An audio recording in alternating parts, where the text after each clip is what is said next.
Bonjour à tous, on se retrouve pour une nouvelle vidéo d'erreurs fréquentes en espagnol. Donc nous allons commencer par la traduction de nos jours, ou bien aujourd'hui. Les élèves ont tendance à traduire de nos jours aujourd'hui par de nuestros días, en nuestros días, c'est faux. Il faudra plutôt dire hoy en día ou bien hoy día. Concernant le verbe accepter, qui en français prend deux C, n'en prend qu'un seul en espagnol. Aceptar.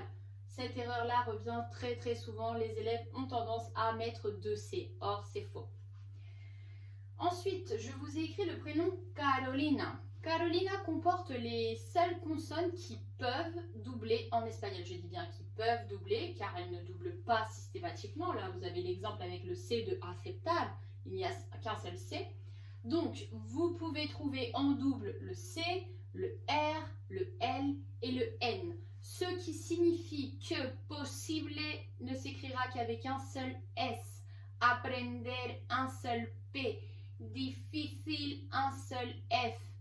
Atención, un seul T. Voilà. Donc, sachez que les seules consonnes qui peuvent doubler sont celles du prénom Carolina. Le reste, ça ne double pas. Ensuite, pour dire les pays, j'ai souvent remarqué que les élèves écrivaient los país. Non, los países. Nous avons un país, P-A-I accent S, ou bien los países. Il faut marquer le pluriel. Point suivant est un point un peu complexe, la traduction de devenir. Donc j'ai choisi ici de vous écrire 4 traductions possibles, mais il y en a bien plus. Mais afin de simplifier un peu au maximum les choses, j'ai décidé de n'en garder que 4.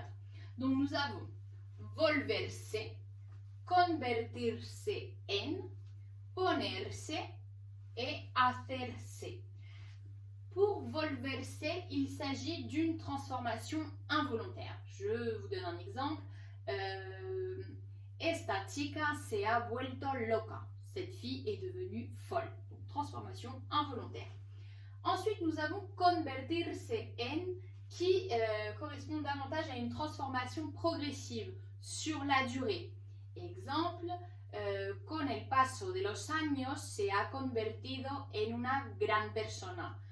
Au fil du temps, il est devenu un grand homme, une grande personne. Suivant, ponerse, il s'agit d'une transformation ponctuelle.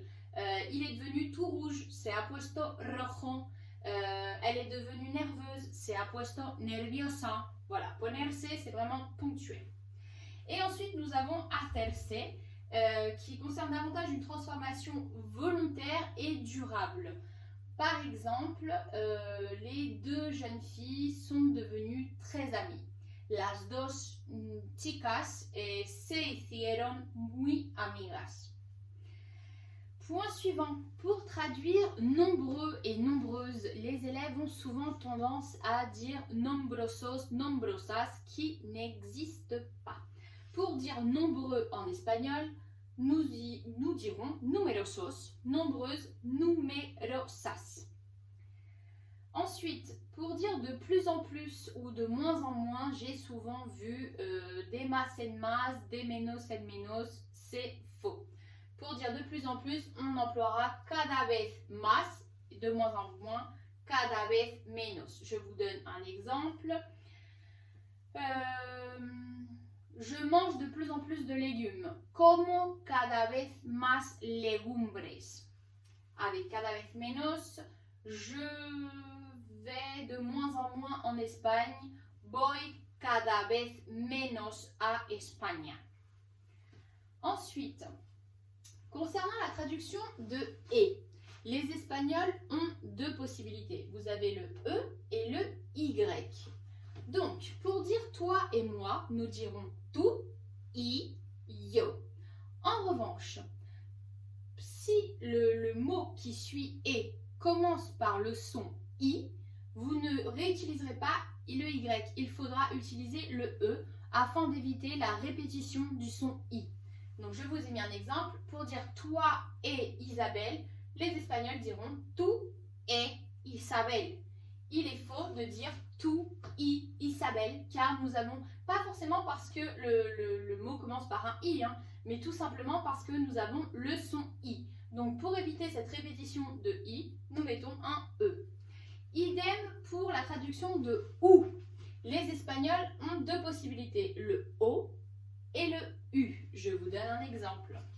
Toi ou moi, tu o yo.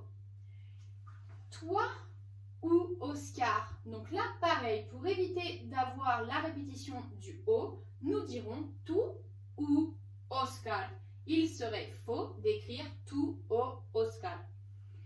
Point suivant. Pour dire la même chose, les élèves ont tendance à dire la misma cosa. C'est faux. Ce qui est beaucoup plus correct et naturel en espagnol serait d'employer lo mismo. La même chose, lo mismo. Je veux la même chose, quiero lo mismo. Enfin, pour dire comme ça, j'ai remarqué que les élèves disaient toujours como eso. C'est faux. Il faudra utiliser así. Voilà, j'espère que cette petite vidéo vous aura aidé et que vous ne referez plus ces erreurs-là. À bientôt!